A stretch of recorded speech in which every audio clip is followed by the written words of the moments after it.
وعلیکم السلام ورحمۃ اللہ وبرکاتہ۔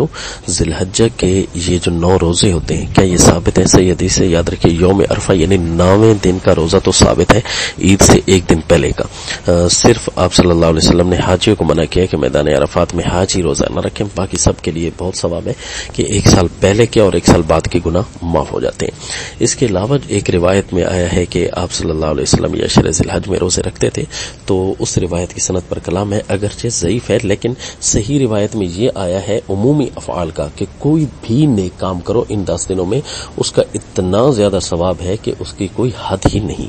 تو لہذا جب عمومی افعال کے اندر، عبادات کے اندر ساری باتیں ہیں تو روزہ بھی اس کے اندر ہے، لہذا اس عمومی روایت کی وجہ سے آپ جو ہے نا پہلے 10 دن، پہلے 9 دن، 8 دن کا روزہ بھی رکھ سکتے ہیں 9ویں دن کے ساتھ ملا کر۔ لہذا اس عمومی روایت کی وجہ سے روزہ رکھنا صحیح ہوگا، اگرچہ مخصوص جو روایت ہے اس کے اوپر جرح ہے، وہ ضعیف ہے۔ السلام